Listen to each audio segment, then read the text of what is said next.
আমরা যারা এইচএসসি লেভেলে আছি তাদের জন্য আজকের এই ভিডিওটা খুবই ইম্পর্ট্যান্ট।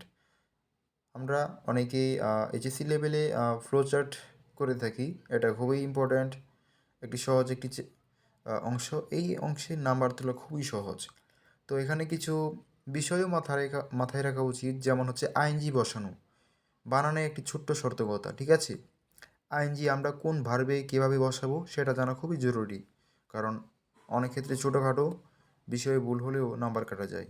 এখন এখানে কিছু বিষয় মাথায় রাখা উচিত, যেমন কিছু ভার্বের শেষে আইএনজি বসানোর সময় বানান সামান্য বদলায়। এটা খেয়াল রাখলে টিচাররা নাম্বার কাটার সুযোগ পাবে না। আর যদি ভার্বের শেষে ই থাকে তবে ই বাদ দিয়ে আইএনজি হয়, ঠিক আছে? কি বললাম? ভার্বের শেষে যদি ই থাকে, যেমন ইন্সপায়ার, আইএনএস পিআইআরই, এটা যদি আমরা আইএনজি করতে চাই তাহলে আইএনএস পিআইআর আইএনজি, ইন্সপায়ারিং। তারপর হচ্ছে ক্রিয়েট, সিআরইএটি, ক্রিয়েট, এটা হয়ে যাবে ক্রিয়েটিং, সিআরইএটিআইএনজি, ক্রিয়েটিং। এখন বিষয়টা হচ্ছে ভার্বের শেষে যদি ই থাকে, ইটাকে বাদ দিয়ে আইএনজি বসিয়ে দেওয়া হবে, তাহলে আইএনজি ভার্ব হয়ে যাবে।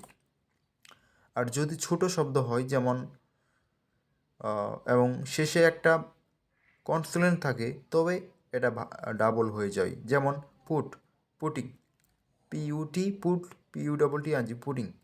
সো যদি ছোট শব্দ হয় এবং ভার্বের শেষে একটা কনসোনেন্ট থাকে, তবে সেটা ডাবল হয়ে যায়, যেমন put, putting, stop, stopping, STOP, এসটিও stopping. তো বন্ধুরা, এই ছোটোখাটো বিষয়গুলো অবশ্যই তোমরা মাথায় রাখবে এবং পরীক্ষায় আশা করি এই বিষয়গুলোতে কোনো ভুল করবে না। ধন্যবাদ।